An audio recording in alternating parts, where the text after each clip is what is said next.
Hello বন্ধুরা, আজকে আমি দেখাবো কিভাবে শর্ট ভিডিও আপলোড করতে হয় আর অন্যের শর্ট ভিডিও মিউজিক কিভাবে তোমাদের ভিডিওতে তোমরা ইউজ করবে সেই প্রসেসটি দেখাবো।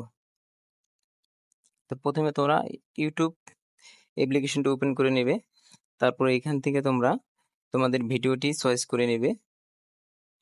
তো ধরো নাও আমি এই ভিডিওটির মিউজিকটি ব্যবহার করব। তো ব্যবহার করার আগে আমি দেখে নেব এই ভিডিওটির ভিউজ কীরকম। তো এর ডেসক্রিপশনে চলে যাব। তো দেখতেই পাচ্ছ এখান থেকে 5 লাখের মতো ভিউজ, 135 কে লাইক। তো আমি এই ভিডিওটির মিউজিকটি ব্যবহার করব।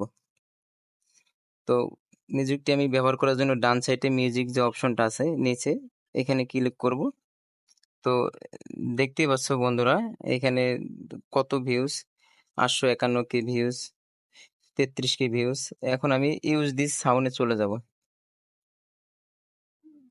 তো ইউজ দিস সাউন্ডে চলে যাওয়ার পরে আমাদের এখানে এই অপশনটা চলে আসবে। এখান থেকে আমরা চাইলে গ্যালারিতে যে আমাদের ভিডিওটি নিয়ে আসতে পারবো।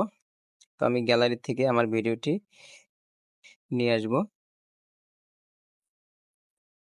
তো এখন আমি ডান সাইডে যে ডন লেখা আছে এখানে ক্লিক করব।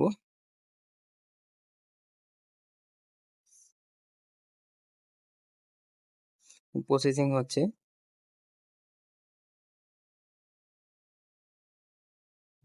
এখন এখান থেকে তোমরা চাইলে যে উপরে তোমরা সেকেন্ডটা বাড়িয়ে নিতে পারো। আমি সেকেন্ডটা বাড়াবো না, চলে যাব।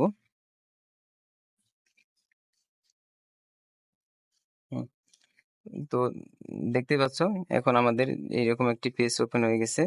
এখন এখান থেকে তোমরা তোমার থাম্বনেলটা আছে, তোমরা থাম্বনেলটা এখান থেকে চয়েস করে দিতে পারো। আমি এখান থেকে একটি থাম্বনেল দিয়ে দিব। তো আমি এটি দিয়ে দিব, ডনে পেস্ট করে দিব। এখন আমাদের টাইটেল লিখতে হবে।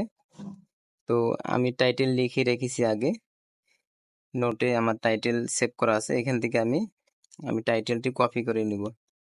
তোমরাও চাইলে এরকম ভাবে আগে তোমরা টাইটেল কপি করে রাখতে পারো। তো আমি সুবিধার ক্ষেত্রে আমি আগে কপি করে নিয়ে নিচ্ছি। এখন আমি এখানে পেস্ট করে দিব। তো তারপর আমি ভিডিওটি আমি এখানে আনলিস্টেড রেখে দিব। এখানে 3টে অপশন আছে, পাবলিক, প্রাইভেট, আনলিস্টেড। আমি আনলিস্টেড রেখে দিব। তো দেওয়ার পরে তোমরা এখান থেকে রিলেটিভ ভিডিও অ্যাড করতে পারো, যে তোমাদের শর্ট ভিডিও দেখার পরে তোমাদের সেই ভিডিওটি তোমাদের সামনে আসবে। ঠিক আছে, তো আমি এখান থেকে এটি দিব না, ডিলিট করে দিব। তোমরা চাইলে এখানে দিতে পারো। তারপর নিচে দেখতে পাচ্ছ কমেন্টের অপশনটা, এই কমেন্ট অপশনটা তোমরা অন করে দিবে। ঠিক আছে, অন করে দেওয়ার পর নিচে আপলোড শর্ট আছে, তোমরা এই আপলোড শর্টে যেয়ে আপলোড দিয়ে দিবে। তো বন্ধুরা ভিডিওটি ভালো লাগলে চ্যানেলটি সাবস্ক্রাইব করে দিবেন আর একটি লাইক করে দিবেন।